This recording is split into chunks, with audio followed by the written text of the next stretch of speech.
Hello, everyone. I must welcome you all to the webinar series, Future You, Set Your Career Compass Right with Experts Insight. And this is your host, Kalyani. So today, our topic is Build a Career in E-Commerce Category Management with our speaker, Divyam Singh. He's a General Manager at HealthKart. Divyam is an FMS alumnus, and he is an e-commerce industry professional with 8 years of experience, spanning across product marketing, category management, sales and revenue management with firms such as ShopClues, Make My Trip, Titan, etc. So attend this webinar. So in this webinar, you'll find out all about information on the career progression of the speaker in e-commerce marketing, where to begin a career in this field, what are the challenges in e-commerce marketing, entry level to senior level, how do you progress, skills and certifications that will help an MBA aspirant, roles and responsibilities of an e-commerce category manager, traditional versus e-commerce category management role, what's the major differences, can a category manager become the CXO of a firm, and more. So welcome Divyam Singh, and thank you so much for joining us for this session. Thank you, Kalani. Thank you so much for inviting me, and really excited to talk to you and other folks who would be interested in this You're topic welcome. today. Yeah. So let's start from your career progression. As in, was a career in e-commerce marketing always part of your plan? What was the trigger? As in, was it that the MBA happened first and then you decided your career path, or was it the other way around, that FMS happened later and maybe you had already decided that you wanted to get into marketing? Which way was it? So yeah. Yeah. So it's a very funny story, and I think a lot of the audience would be able to correlate. Okay. So just to give you a context, I'm also an engineer. Yeah, like most of the course. people in most of the people and in most, India. Most of the people who will be taking CAT this year. Yeah. And that was the most obvious choice which I was going through back then. And once the engineering part was done, and I gave CAT, and the primary reason for me was that I wanted my college life back again. Okay. Because I had just finished graduation, and I was missing it thoroughly, and I realized that hey, MBA would be the right way to go ahead, because it will ensure I'll have a career.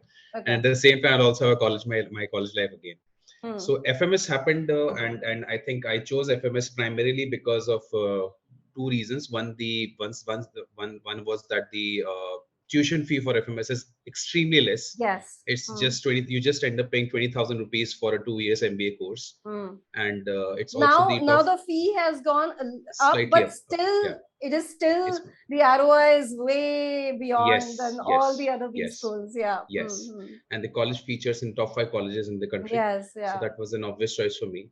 Correct. And once I got into MBA, once I graduated from there, then I started my job at Titan. And this was in Bangalore, and this is I think this is 2014, and I was in Bangalore, and back then the entire e-commerce startup ecosystem was booming up. It was on the stage of growing up, and I was really fascinated that how technology and business can be brought together to reach out to more people and increase businesses. Right. So Titan was a very, very comfortable, cushy job. So you can think about retiring there. And I was 24 back then, and I decided that I have a lot of energy right now. So maybe I would take risks and go ahead and join a company like ShopClues. Okay. So that's how I progressed and got into the world of So you were a fresher, right? When you went for an MBA, you were a fresher, and you were not really decided on anything. Yeah. No. So was your being in Bangalore something to do with the trigger that happened for e-commerce and e-commerce marketing per se? Yes. So, but why marketing? Yeah. So marketing was a choice because I had studied marketing in FMS, and it's one subject which explores understanding human psyche at the core. Okay. So you get to know why people think in a certain way. What are the triggers and barriers that they think about while they're making purchase?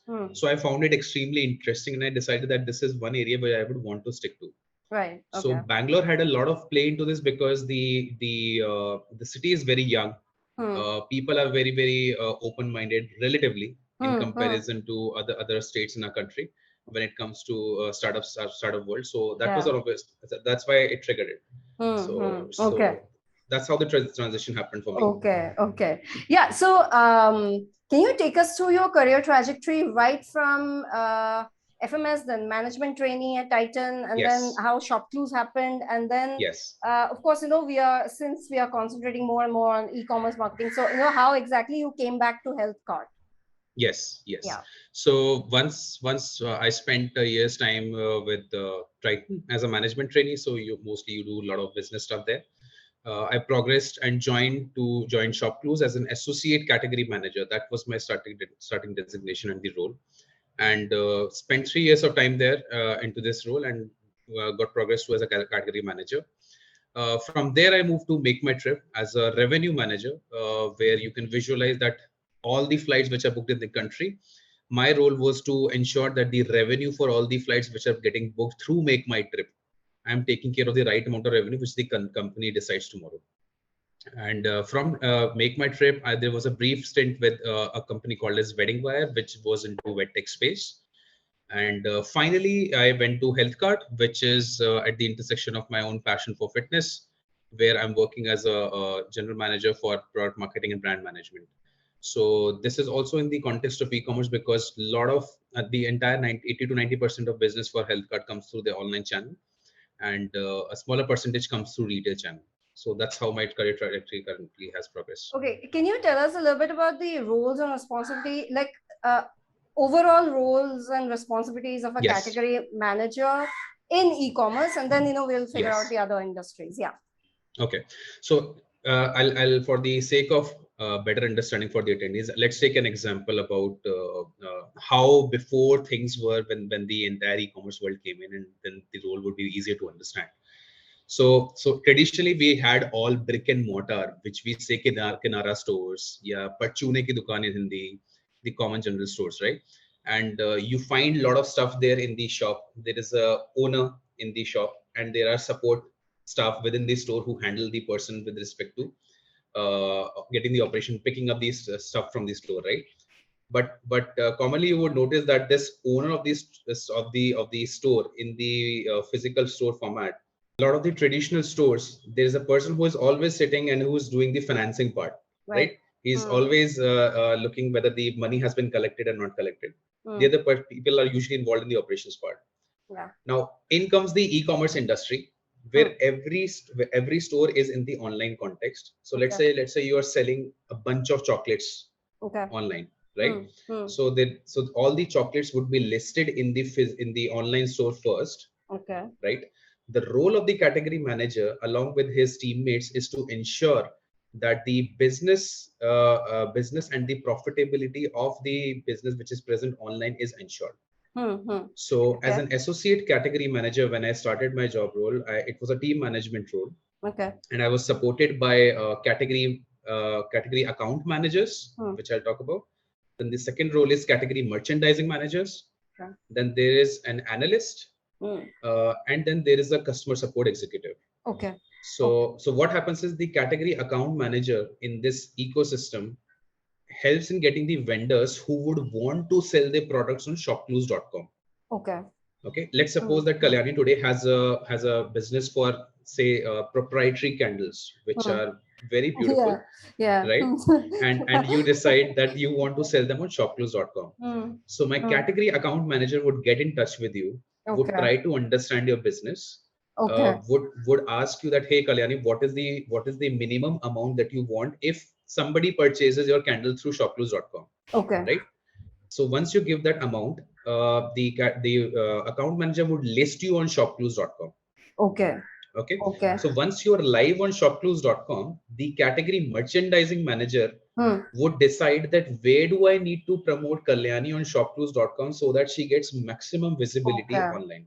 Right? Because you can see that if you go today on Amazon, there are so many pages where you can where you see different vendors, right? Yes. So the merchandiser has this role that, hey, if I put Kalyani on the front page of Amazon.in today or shopclues.com today, she's likely to get more visibility and hence more business. Okay. The analyst person would help me to understand, let's say, once the sale has happened, how has the sale performed? Right? Was it profitable or not profitable? Was it at a loss? And that's where the whole analysis part comes in. Okay. And the fourth person is the customer support executive. So let's say tomorrow, let's say I purchased your candle, but I found that in the end, once it reached me, the candle has broken into two pieces. Correct. Right. So I'll raise a complaint as a customer saying that, hey, I have received a broken candle. What do I do? So this support executive person would try to ensure that the returns happen on time, the customer's satisfaction score is there. Okay. So this is exactly how the ecosystem of category management works. Okay. And it can get more complex as the organization becomes bigger. Okay. So this was the setup which we had in ShopClose, and in also in companies like Amazon, Flipkart, this setup is 90 to 95% same. Okay. Yes. Okay. So my role in this whole team was to ensure that the entire sourcing is done right. The merchandising is happening in such a way that the profitability of the business is intact and the business is growing. Okay. And the customer satisfaction score is at par with what we have taken as the targets. Okay.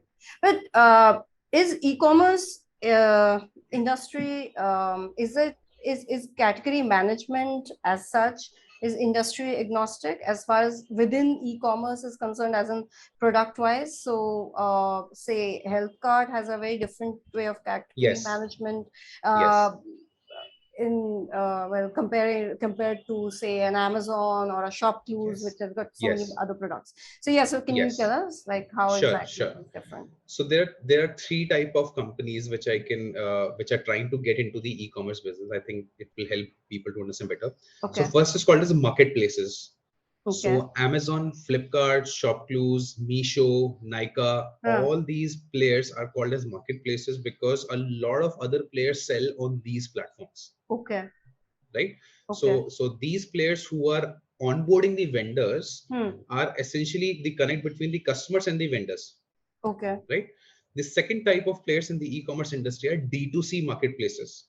Okay. So for example, let's say H&M and Zara. Today, if you decide to visit their website, when you type in the browser hm.com or zara.com, you are directly asking zara.com, hey, that I want to purchase from your website. Right. Okay. So we call this as D2C, direct to customer. Okay. Right, where there is no Amazon in between, no Flipkart in between, but you're reaching out to the person and the brand will directly ship you the product which you have selected. Okay.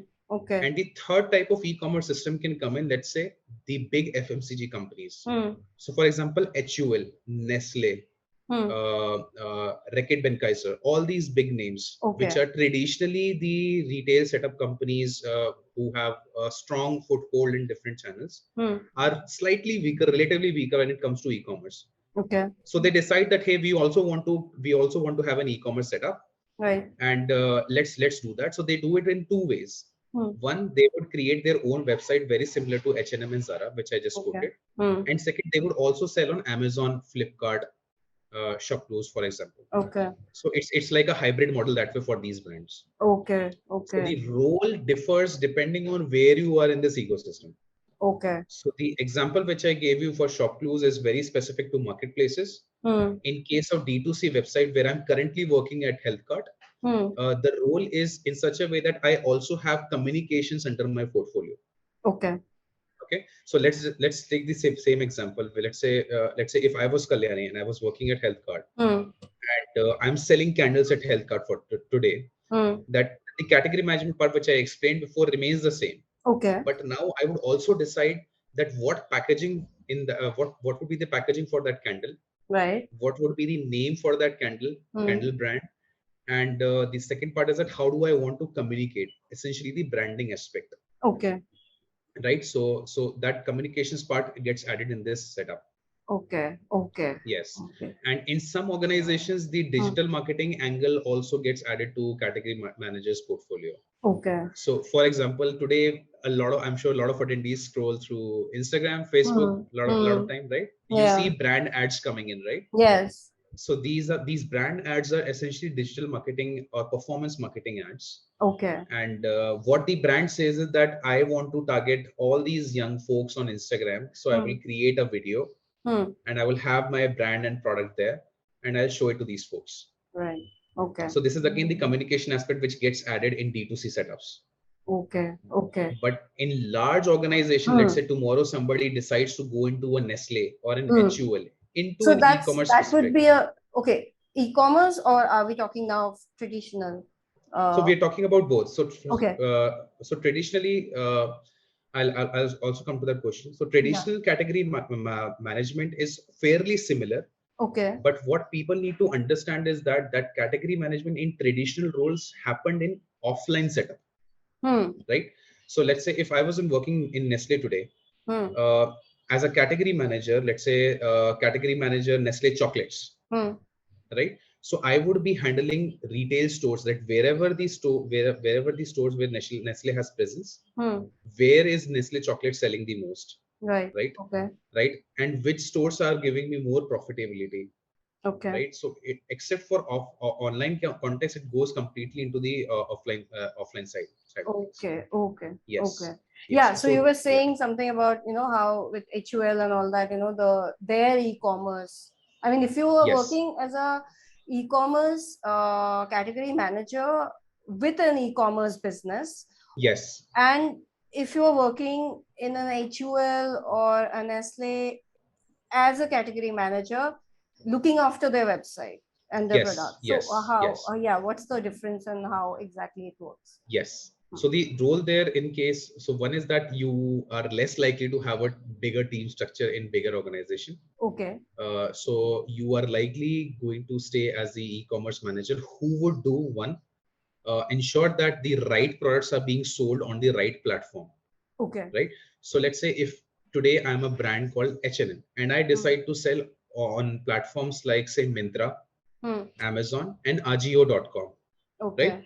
So as a category manager working for H&M, my responsibility would be to ensure that the right merchandise is being sold as per these platforms. Okay. Right, because on Myntra you are likely to have a person who can spend more in comparison to a Flipkart, for example. Okay. So if I list a product which is say 5,000 rupees on Flipkart, it is not likely to be sold. Right. But if I list it on Myntra or Ajio.com, it is likely to get sold because the customer persona is that way, who is likely to spend more. Okay. Right? The second part I would be responsible for in this setup for big brands would be that a small section of business would be coming through the website, the brand website, which we said, right? Okay. So I would want to ensure that more people visit my website and more business could be sold from there. But it doesn't happen overnight because everybody would want to go to Amazon or even Flipkart directly rather than going to brand's website. Right. So that's essentially the role which I would have to ensure. Yes. Okay. Yes. Yeah. So can you tell us about how is the growth progression for a person from entry level to senior level? More importantly, where should one begin? As in, if one I mean, would you recommend them to have, I mean, you were of course a fresher, but then would you recommend them to do, so our attendees are all, they're preparing for CAT for this year or next year. So what would you recommend for them? Where should they begin if they have interest already in e-commerce marketing and particularly with category management? Okay. So as a fresher, the currently which I'm seeing as the entry level roles in companies like Amazon, because ShopTools doesn't exist anymore at that same scale. So in Amazon and Flipkart, the entry level roles, depending on where you graduate from, also differs. Okay. Right. So for example, if you end up graduating from tier 1 colleges, IIM, ABC, FMS, XLRI, SPGen, you are likely to get the role of associate category manager immediately as a starting role. Right. But let's say if you're from a different tier of colleges, you can start as a category account manager or category merchandising manager, which I mentioned before. Okay. Right. So in this case, the progression would be that once you have understood as a category account management that what are the key vendors who you want to list on the platform, right, you end up understanding business more. Okay. right? Okay. So Okay. the growth trajectory for this person, once let's say he has handled say 20 vendors, then 50, then 100 vendors, this person is very close to understanding the nuances of category. Okay. Because business will only happen when there are vendors, right? Correct. And this person who is working as a key account manager / category account manager / vendor manager, all same roles, Okay. right? So would have an understanding that out of all these 100 vendors, these are the vendors which support my business. Okay. Right? So this person can progress either to an associate category manager or category manager. Okay. Or can think of a horizontal diversification where he want to become a merchandiser now. Okay. Right. Okay. So, now the second aspect, second route which people can take is by joining as merchandising managers. Okay. Right. Essentially deciding what to promote on the website and where to promote. Okay. Right. So you, depending on various companies, your work experience, your rank, you are given different hierarchies or levels there. You can join in as an executive, or you can also join as an assistant manager, depending on the size of the company again. Okay. And there you would be responsible for analyzing that, hey, whatever this account manager is bringing to the table, what is the price which I need to sell it, which I need to price it for on my platform. Okay. Then the pages where I need to show it to, and the other channels, which includes email, SMS, these things. Okay. And once that happens, then I would see that how many units actually sold for my product. Right. This person will also have understanding of business because this person is seeing which products are getting sold. Correct. This person is pricing it and hence is responsible for top line or the revenue, right? And ultimately the profitability. Okay. So the merchandising manager can also progress to an associate category manager eventually. Okay. Right. Okay. Then the third part is, let's say you're category analyst, right? You're crunching with numbers day and night. That hey, this is what is happening in the category. This is the portfolio which is contributing more. This is where we're getting profitability. Can also progress to become a category manager if this person is smart enough. Okay. Okay. Right, because this person is looking at all these things but these two folks are doing. Correct. Along with the category manager, the leader of the category. Okay. Right. Okay. So if this person, but the time for this person to probably progress to a category manager role would be slightly longer. Okay. Because the interaction that this person has with the vendors directly is not that high. Right, because this person is mostly analyzing. Okay. So for a category manager, it's very, very important that he or she understands the category to some extent by either talking to vendor or what is happening in the market, the real time understanding. Okay. So that is why today, if you go to LinkedIn, you would see that a lot of the folks from FMCG companies like Unilever, Nestle are going into Amazon because these folks understand the market in the offline context and they have to replicate that in online context. Right. Yeah. Okay. Okay. Okay. Okay. So for now, the MBA aspirants, what all can they do? Like, do you think certifications can help or anything? I mean, how do they get an understanding, a fair understanding of what is their role or what is expected of them in e-commerce marketing and what are the challenges and all that? So to understand, is there any certifications, anything that they could probably do right now, and basically yes. to build a profile for them as yes. so that it can become talking points when they are sitting for placements and all that. Right, absolutely. So before I mention certain certification which the folks can look at, an important thing I think to understand is that there are certain skills which enable you to grow faster in a role of category management. One is that you're good with numbers. Okay. If you're good with numbers, then nothing like it. Okay. And I'm not saying that good with numbers means that you are doing extreme mental maths. Yeah. It's basic understanding of profit and loss. Okay. Right. Good with numbers. Are you also saying something to do with like somebody who understands data properly, or rather can extract the actual meaning out of the data? Is that absolutely what you mean? Which is data interpretation? Yes. Yeah. Yes, that's precisely why CAT traditionally has had data interpretation as a section. Right. Correct. Because just calculation itself is not enough. Yeah. How do you make sense out of that data will enable you to take decisions. Okay. and hence this role is at the core of data understanding, right? So the first certification which can come in is more around data visualization, data interpretation. There are so many courses available today, right? The second thing is a lot of Excel. Excel is one underrated skill which is there in the industry. I've seen it in the entire span of my 8 years of career. People are really bad with Excel. and if you don't have good Excel skills, basic Excel skills, you won't be able to crunch data. You won't be able to make information out of it.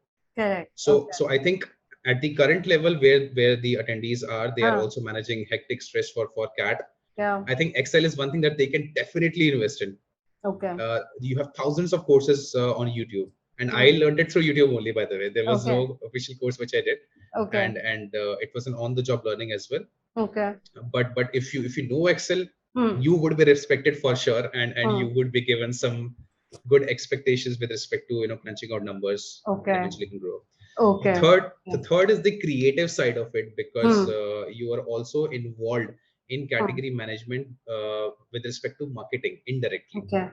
So let's say as a category lead, that's where my intervention comes in. Let's say if I'm a category manager for chocolates, and I want to promote more, let's say, and I have received some good deal today.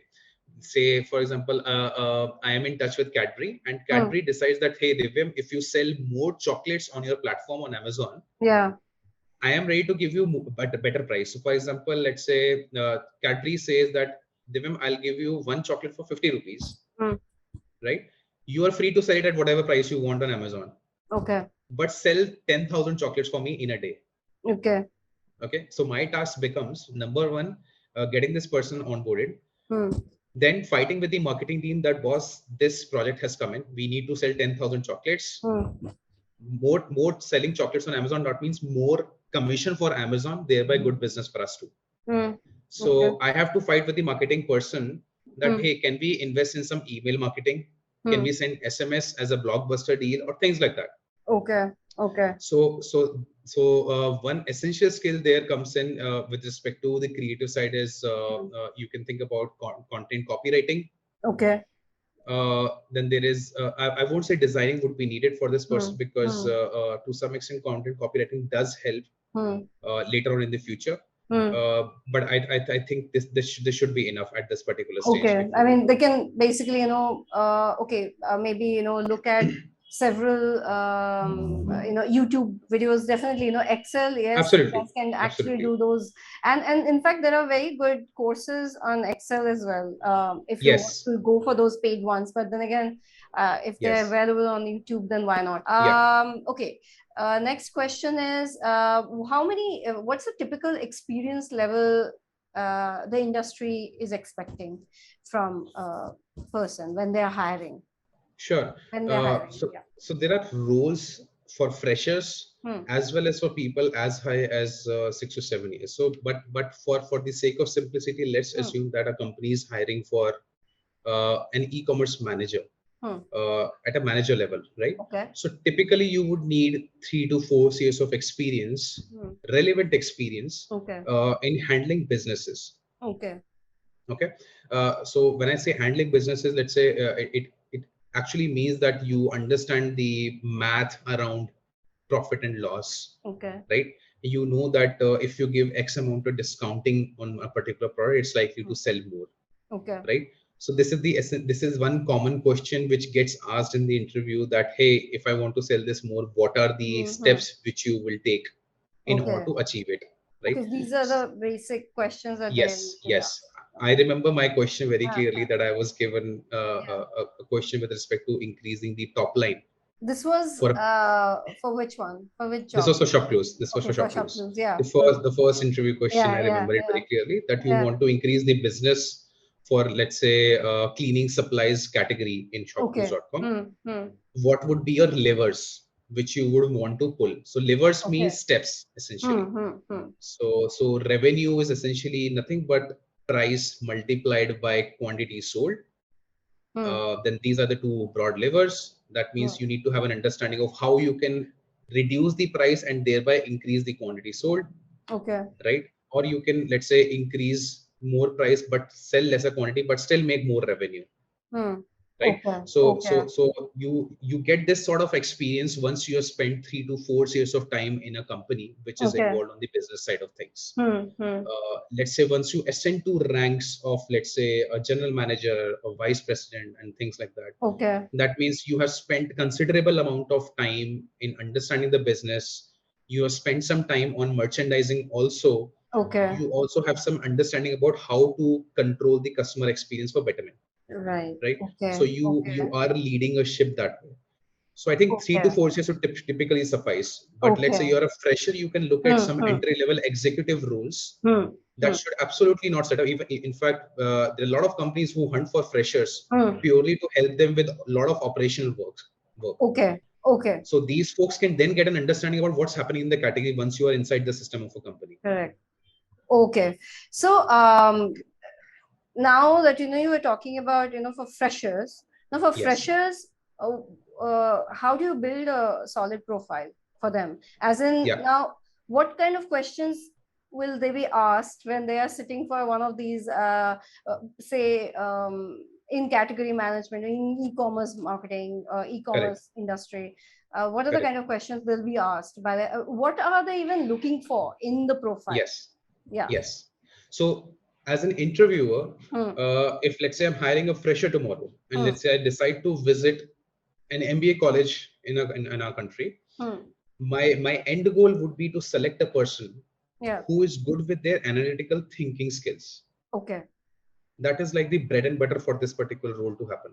Okay. Analytical Okay. thinking. Okay. Yes. So analytical thinking becomes extremely important, and which clearly means that, let's say, if I give you a case today, yeah, which is very common to B schools, like the case studying and everything. Yeah. So they present you usually with a case that this is a case where the company is going through is not able to increase their scales, increase their sales. I beg your pardon. Oh yeah, yeah. Right. And company is not able to figure out what to do. Okay. It could be as simple as this case, and they would ask you that tell us your thought process, how you would approach this problem. Right. Okay. Right. So the traditional, so the structured thought thinking process begins with understanding the right questions to the interviewer. Okay. That what is this product?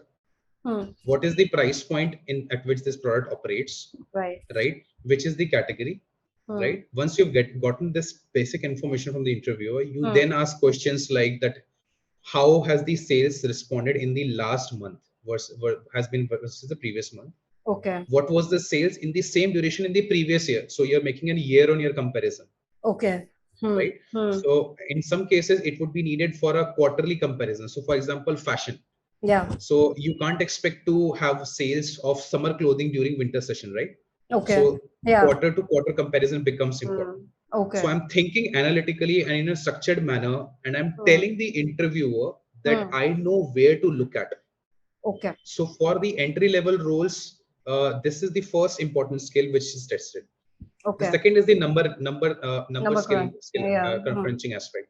So depending on this depends on the interviewer how strict the person wants the person to have the interview. But we are thinking about basic number putting. Let's say they might ask you a simple mathematical question that what is 100 divided by 7.9? Okay. It's a trick question. Okay. So you can divide 100 by 8 and you can say that it's going to be somewhere close to that. Right. Somewhere close to 12.5. Yeah. So that way you can, if you're fast enough, you've communicated to the person that you might need some more time to give a accurate answer, but you can tell that this is going to be one zone of area. Okay. Then the third skill that they ask for is the for the softer skills aspect. Yeah. Because let's say from tier 1 colleges, usually you get hired for associate category manager roles also for smaller categories. Okay. So you are likely to have at least 1 or 2 people reporting into you. Okay. Right. So you would be expected to some extent to know how would you handle people. You might be evaluated on personality with respect to that the person is let's say not coming to a job on a regular basis. How would you deal with this situation? Right. So people who are very, very strict would say, I'll fire that person, this and that. But this is where you have to be slightly subtle in your answer by saying that you want to understand why this is happening. Can we come to a possible solution? Okay. Companies which are very, very stringent on hiring people who are strong cultural fit would emphasize a lot of time on these questions. So typically, this is the area where it revolves. Okay. So when we are talking about the skills that is good also for, that can help you excel in this field, also great with good with numbers, thinking fast on their feet to answer, and find the solutions maybe. Then the third one was about Excel sheet. One should know how to study and interpret data. So these are the entry-level skills which you are needed to have. So these are the soft skills. Sorry, these are the hard skills. For soft skills, you were talking about communication. So now tell me something. For a category manager in traditional, say in a shop or in a mall, a category manager has to talk with the brands, with the people who are from the company, whose products are there, and plus they also have to coordinate a lot with all the sales and department, the key account manager and all that, right? So in an e-commerce perspective, do they have to do the same, like the category manager needs to speak to different departments and need to convey their is it the same? Yes, because I'll take a very quick example for everybody's understanding. So the supply chain of in case of e-commerce remains fairly the same. Okay. So simple example will be, let's say Titan today sells a lot of their watches through their own Titan stores, which are called as World of Titan. Yeah. You can also find a Titan kiosk within multi-brand outlet, like say Shoppers Stop, right? So the category manager for watches in Titan, not for the e-commerce business, but for the offline business. If this person has offline separately in his or her kitty, would be seeing that the right merchandise is placed at the right places. Then profitability and also the role of supply management comes in, that this person has to ensure that what products need to be stocked for this particular area, when they need to be replenished and what time. Correct. Right? And similarly for online case, what happens is that today the supply chain is so important that you need to have the products stocked in at the right time. So it's a completely big beast to talk about in a later discussion. But essentially what this person, category manager, would have to do is that ensure with the supply chain head or the manager, whoever the person is, that whatever is selling the most on my website today needs to be present all the time. It cannot go sold out. Right. So that way the supply chain has to ensure that the delivery of the product from the brand's place or wherever it is getting sourced needs to be present in the Amazon warehouse today. Right. So that's essentially in a very simplistic manner the role of supply chain there. It gets more complex. It's extremely complex otherwise. There was a question about, I'm currently serving as a cloud consultant for Deloitte, and I have 2 years work experience. Can you please guide me on how I can leverage this experience to get into category manager roles? If now, how can I level up for this? Yeah. So I don't have much expertise in the software as a service domain. So if you have worked in the internet cloud experience, I think there are category manager roles also available in companies like Microsoft or Google, also in this similar sector. I'm not sure if this person wants to come into the traditional category management roles. I think probably he is looking for something which is somewhere connecting it, like leverage the experience that he already has. So I believe a Microsoft or a Google might be a good place for him to start. But so how can he level up for this is what his question is. So I think if this person is again smart on his feet, understands how to analyze categories the way I just mentioned in a very simplistic manner, this person can be evaluated. I'm saying less likelihood to happen if this person has, let's say, 5 to 6 years of experience in internet cloud domain. Is a 2 years work experience in Deloitte. Then it's still pivotable, because you'll be going into an MBA college. You will be evaluated as a fresher who is just graduating. So you are saying that this consultant, this person has to kind of go via the MBA regular route? route. Yes, Okay, yes, okay. yes, Then it will help him to basically, yes, transition. Question was in relationship to the same thing, as in regarding transition, as in if yes, somebody wants to become a consultant, yes, is yes, it possible for an e-commerce absolutely, category management person to become a absolutely. consultant? And also, Yes, is it possible? I mean, how is product marketing different yeah, from category management, or is category management the bigger umbrella under yes, which all these other things come in? So, can yes, you explain a little bit, like, if somebody is aiming to become a CXO, not in a sure, startup, but rather sure, in a firm which has been there for quite some time, is sure. this possible, and what's the way? Okay.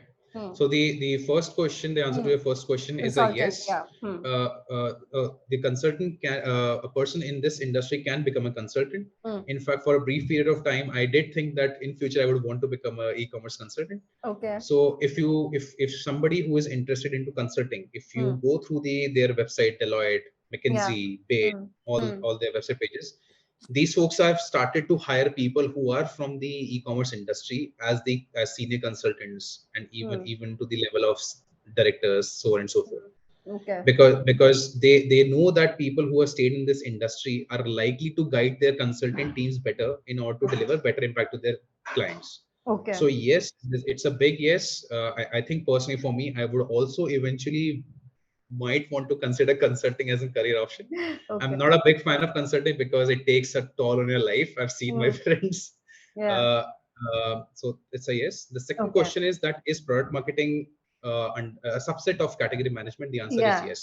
Okay. So it again depends on how the organization is structured. Okay. So in my current role as in HealthKart as a general manager, like a category lead, category head, you have a product manager mapped to you, a product manager and a product marketing manager. Okay. So if you remember, I Hmm. had created an analogy where I said there is a category account manager, Hmm. right? And there Yeah. is a category merchandising manager, Yeah. right? Hmm. Now the product marketing manager in HealthKart under my portfolio Hmm. does essentially the marketing aspect of it. Okay. So I'm sure people would be aware about brands like Muscle Blaze. Hmm. It's a protein supplement brand which is Hmm. consumed in gym context. Hmm. Now, a role of product marketing manager would be that what is that one key benefit which you want to choose for this product, Okay. which you would want to communicate to say an audience A. Okay. Okay. So the product marketing manager's role would be to identify who do you want to talk to. In Okay. this case, a gym aspirant or a person who Hmm. is interested into fitness. Right. Then you would try to understand why he or she consumes protein Hmm. in the context of fitness. You Okay. identify that, Right. and then you decide this problem need for the customer with the Hmm. product. So that's essentially the product market fit, Right. that Hmm. the customers are saying, I consume protein for strength, Hmm. here is my product which is likely to provide you strength, and then Hmm. you marry these two together. Hmm. So this communication gets ready in different formats. So let's say Okay. you tie up with influencers, you do Hmm. influencer marketing, you do emailer marketing, you Hmm. even might want to take an SMS route, so on. Hmm. So Hmm. product marketing person would essentially focus on key A products and I want to just market them out Okay. today. Okay. And can this person think of becoming a CXO who is working as a category Yes. leader? Yeah. The Hmm. answer is a yes and Hmm. no again, Okay. because let's say today I decide that I want to uh, go and become a CXO in a big company like say HUL. Hmm. I am less likely to be evaluated positively for a CEO position of HUL because I don't have experience on the retail side of things. Okay. But I would be evaluated very positively for being the CXO of the internet business division within HUL. Right. So Okay. there are always Okay. business units in big setups. Ah. But think Right. about smaller setups like a sold store. I don't know if you know about sold store. Sold store. Let me take a more familiar example. Let's say let's come back to H&M only. Let's say Hmm. tomorrow H&M decides I am not going to sell on retail at all. I'll sell everything online, Yeah. right? So they would want to hire somebody who has internet experience, who has Hmm. category experience of fashion. And Okay. let's say if I had that experience, I would be evaluated positively as a CXO. Hmm. Hmm. So you can definitely think of becoming a head of the e-commerce division. And if the company completely operates in the online context, you are the CEO of the company. Right. Yeah. Yeah. Exactly. Okay. Tell me, what if an MBA, an MBA aspirant, would you tell an MBA aspirant to go for to start in their career in e-commerce marketing with a startup or with a established company? Which one would be a better choice for that particular person, for a fresher or for an experienced MBA aspirant, but post MBA? Yeah. Post MBA. Okay. Okay, that's a tough one because I can comment very strongly about you joining a startup. Assuming a lot of folks, usually the MBA aspirants are 50 to 60% are freshers or 0 to 1 years of ESX experience. So they'll be somewhere around 24, 25, the same age as I was when I graduated. I would suggest that if you really want to understand about the processes in e-commerce, how does that happen? How does it translate into bigger businesses? Go join a startup for sure. Because you are in your early age of your career, you can actually think of investing higher amount of energy and time to understand how this business is grown. So do you think it's easy, I mean, for a fresher to understand the complete business? Yes. It's better for them to be in a startup because they get to do more things, because obviously there are less people and Yes, the accountability is high. You're given more freedom to explore, but that does not happen in a bigger setup because you are just a cog in a bigger setup. Correct. There's already a system in place, and so you can't really do much. So system is in place. You cannot experiment, but you can, if you are smart enough to find time for yourself to understand and navigate through the processes within the company, then good luck. It's very tough. But I think startups that are mid-level companies are a great place to start and kickstart your career. Okay. Yes. So and if somebody is so what would you recommend, an internship or something for somebody who is not an MBA yet and is planning to do an MBA maybe in some time, and then what would you say that for them, is it the best way to learn? Yes, do an internship, I think maybe. Yes, if you can get an internship, then nothing like it. That's the first hands-on experience that you get about this particular industry, and that is going to play a very important role once you sit for your final placement for similar roles, for example. If you can do certain small projects, because there are a lot of internet websites these days which offer live projects from the brands directly. If you can also do those live projects, and I think that's going to help you get shortlisted faster for similar relevant roles. So yes, nothing beats hands-on experience, no matter how small it is. So basically, all the aspirants should keep looking for the live projects that are going on. In fact, Microsoft has them, Google has them. So yeah, if you get an opportunity with any of the e-commerce industry, you just have to keep you have to keep your eyes and your mind open to search. Okay. So there's another question about what are the typical challenges that one faces in e-commerce industry, in e-commerce marketing. Have you faced any challenge that and how did you exactly overcome that challenge? As in, what are the kind of challenges that one might face in e-commerce marketing, and how different are these challenges from a traditional industry? Yeah. I think the biggest challenge which this industry has always suffered is with respect to returns. So when I say returns, what I mean is that let's say today I purchase a laptop from Amazon. Right? And let's say I'm a fraud customer. Okay. So what I would do is that I would replace the actual motherboard from that laptop and replace it with something else. And then I'll file a complaint to Amazon that I've received a fake laptop. Now, in this case, the marketplaces and the internet companies, because we are living in an era where customer centricity is crowned as the holy grail, would replace that item immediately with something new, would refund the item. Right? Now contrast this with an offline scenario. Let's say you buy this particular product from a store, right? the likeliness of this return to happen so smoothly in an offline case is very, very tough. Okay. You will be inspected. There are so many checks which are there in these channels. The return policies are not so flexible with respect to in comparison to online channels. So I think the industry traditionally has always suffered through returns. Okay. And this is not even the time when I was working with So Shop Tools. this It's is still relevant basically today. the fraud bit, right? So there must be a Yes. department which is Absolutely. Okay. So what is the role for that? So this kind of a thing is not common in traditional marketing. I mean, not so much. Yeah, no, because obviously you cannot go back and do something to it. Absolutely. Yeah. Okay. Because so have you experienced something like this? And what exactly is e-commerce? So what exactly is the solution to this? Yes. So what happens is that in certain cases, let's say today when I'm selling protein within HealthKart, we get complaints like, hey, I have ants in my plant protein. Okay. And there are some really funny cases which we come across. And the industry has evolved as such in the last decade or so, where there are cameras installed at every particular stage, right when the product is manufactured in the company, in the firm, and is transported and to the warehouse of the seller, right?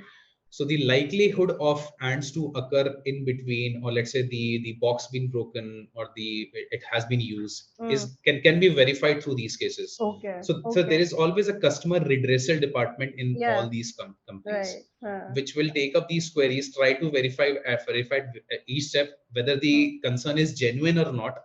But in genuine cases, we do end up replacing or returning the item. But in other cases, the companies have also safeguarded that through their regulations and policies, the one which we very casually click on as I accept. It captures everything with respect to return policies also. That beyond a certain point, in case the product is not found to be genuinely misplaced, that the company is not going to return it. Okay.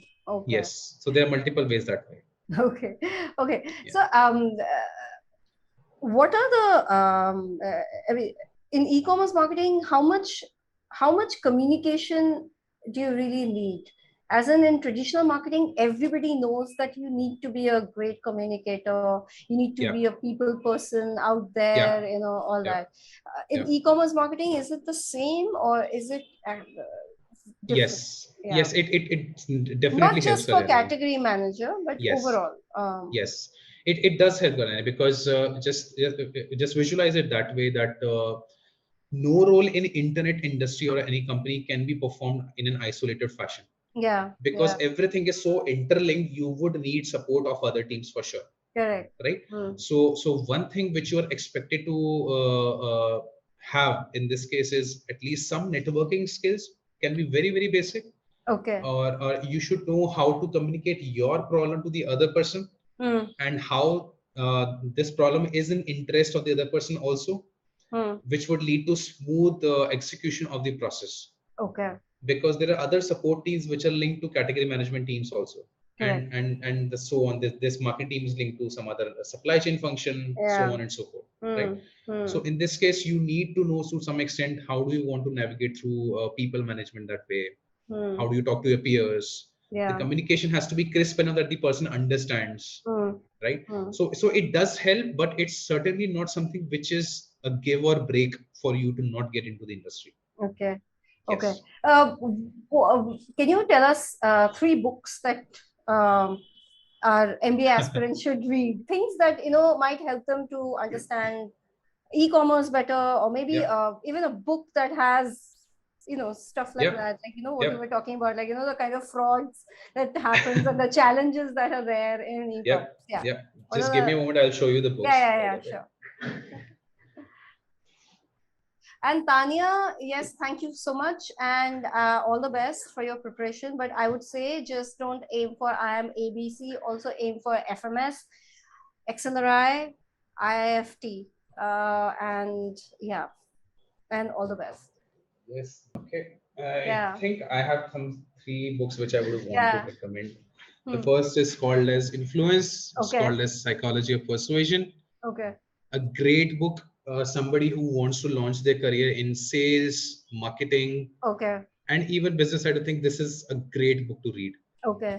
It will tell you, it will teach you about understanding the psychology from the other person's perspective. Okay. I've read this book thrice, and every time I end up learning something new at different Okay. stages in my life. Okay. The second book is Hooked. So it says how to build habit forming products.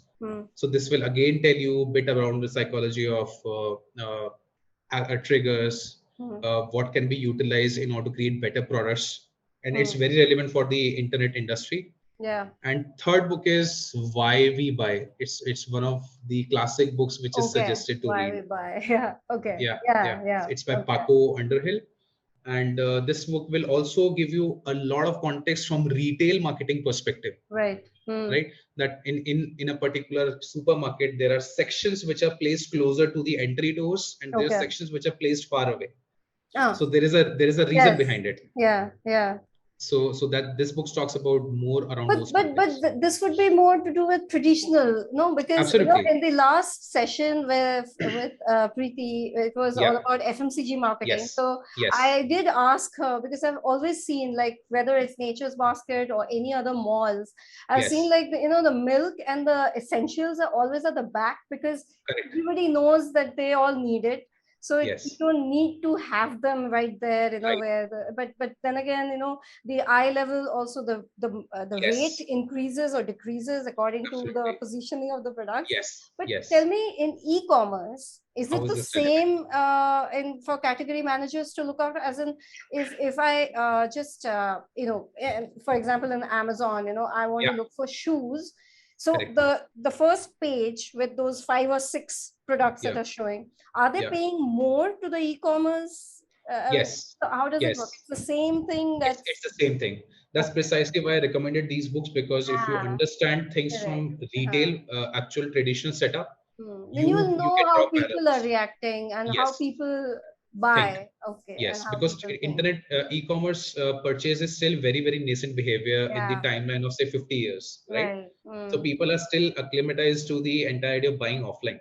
Correct. So like you gave an example of milk being at the back end. Yes, yeah. And milk some and new grains items. and milk and grains and dal and everything is like at the end, and all these fancy stuff that you might not buy because you really don't need those. Those are always there on the so these are need-based items, so the same principle can be applied online, and this gets applied online, that because these are need-based items, so let's not market them on the front page. So they pay less, is it? Yes, so it's not necessarily based on pay, but let's say tomorrow, if let's say a Boat headphone decides to market it, they would have to pay a hefty price for the first page of Amazon.in landing page. Okay. Right. So the principle again is that as a merchandiser, you would want to think that, do you want to show the promotion on the first fold itself, middle fold, or the bottom fold? Very similar to offline marketing. Do you want to place the product at the top, middle, or the bottom? Okay. You would place it intelligently that people are likely to bounce off by the time they reach middle section. So I'll keep it in the top first 2 folds, and not at the correct. Not on the lower bit or not above the eye level. Okay. And also it all depends on the average height and eye level. I mean, whichever city or whichever country you are basically selling it in. Okay, that's very interesting actually. So okay, before we wrap up, can you give us maybe a tip or a suggestion for our MBA aspirants who are right now, well, kind of freaking out on CAT preparation? I'm sorry, when is the exam now, schedule? It's November. It's November end. November end. But they have time, but still. Well, okay, so we are talking about 2 months to 3 months from now, right? 3 months from now. Okay. I think my advice, very strong advice to all the aspirants would be that this is the time, if let's say assuming you have completed all your basic concepts which are going to come in, you should spend a lot of time in solving mock papers, in replicating the actual setting of the exam. And I think that has helped me a lot during my 10th exams, 12th exams, engineering, CAT, everything. I think the more time you spend in the actual setting, the more you are likely to succeed because you are replicating the stress situation it back then. becomes, You're timing it yourself. becomes your second nature to just be Absolutely, there and sit absolutely, there and feel the whole absolutely. thing. Yeah. Right. Okay, great. So So yes, that's all we have time for. Thank you so much, all the attendees. Thank you for all your great questions. And thank you, Divyam Singh. Thank you so much thank for you, all the Kalyani. Thank insight. you so Yeah, much for it's inviting me. very insightful. Thank you. Yeah, thank you. Take care. Bye bye. Bye.